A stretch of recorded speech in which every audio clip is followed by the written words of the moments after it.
No, I actually think we have to look at all the districts that are underfunded. It's not fair just to look at one spectrum of the funding formula. You know, when we passed this law in 2006, it ended the Abbott district, which was the complaint whether you were in suburban or rural or urban districts. It ended that complaint. The money followed the child. Well, you know, the courts in '09 ruled it. Bruce, we have to fund these schools. You know, children that are not getting a quality education, whether it's in urban or suburban or rural area, they all need and deserve a quality education. Can that be done in the last month, though? I mean, we've got a month till the budget's due. Yeah, I think it can be. Look, I have a lot of confidence in the Office of Legislative Services. They've normally been pretty solid with their predictions. I know it's a crystal ball, but they've been close on more than one occasion. Right now, they're looking at $913 million. We're talking $1 billion. I think we can get there, but I think it's important that we get there for all the children that are being underserved right now in the state.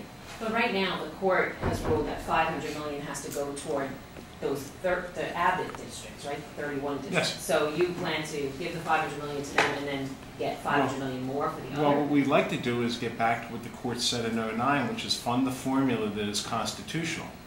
That's why I'm talking about the $1 billion.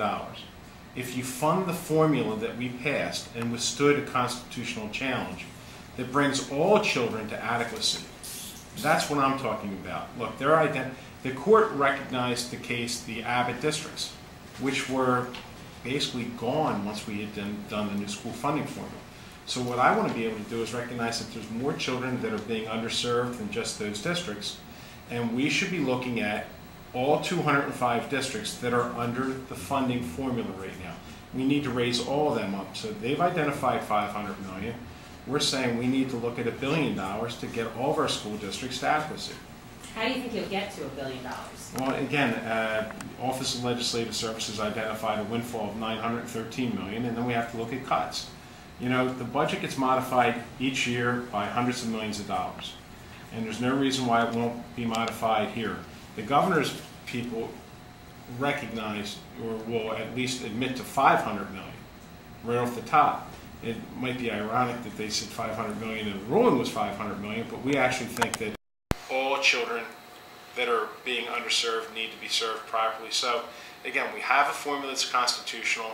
We want to get back to that, because if we go back to that, then we've addressed the issue that the courts addressed today.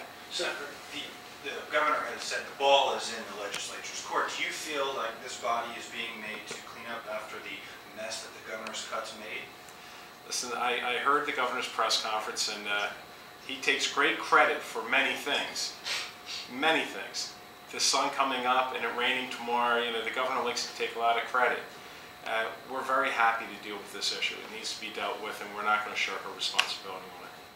Isn't it dangerous to assume that $913 million number, which is by far the larger projection, is the accurate number, and base your school funding decision on that number? I think it's dangerous not to look at these other children in these other school districts that are under the they're efficient in their education suffering. I think that's dangerous, Bruce. I think we have to look at, and we have to trust, Office of Legislative Services are the people that we depend on to give us their projections.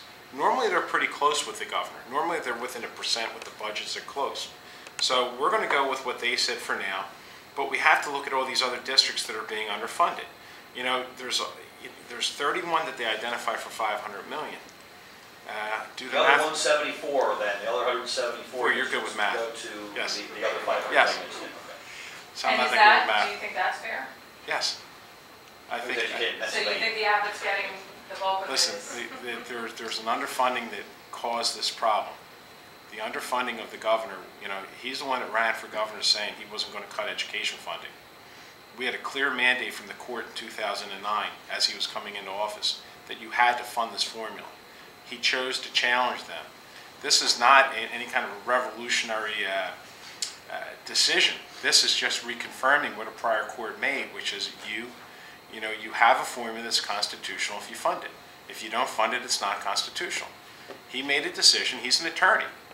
He can read legal decisions. He can read court renderings, and unfortunately, he rolled the dice, and that's why we're here today. One more, guys. Senator, the governor said that the 3-2 decision shows that the court is heavily fractured, and and obviously that his nominees down the line will obviously take that into consideration. Do you think the court is fractured? fracture, do you think their ruling shows that there's a split there? I thought that's how it's supposed to work, that people are supposed to have difference of opinions, and whether it's the 7 justices that they're supposed to disagree from time to time, that it's not an automatic. I'll note to you that the justice that wrote the decision was appointed under Christie Whitman. So, you know, I think the system that we have works, that it's an independent court, and that's what was the utmost importance to me, is keeping the independence of the court. Look, this decision is not a surprise. In 2009, they told us, you have to fund this formula. Yes, you can do away with Abbott's. Yes, you can change the system, but you still have to fund. You have a funding obligation. They told us. It was as clear as day. The governor chose to ignore it. We've got this decision. You know, we'll deal with it, and we'll find a way. My goal is to fund the other 174 school districts. We've got a ruling on the Abbott's. Now we have to look at the other school districts that were identified in the decision as being underfunded. Steve, does this not surprising decision set the stage in any way for repassage of the millionaire's tax? Is that something on your radar? Listen, nothing is off the table as we go through the budget and as we have these discussions. One thing we have a requirement to do is to fund schools.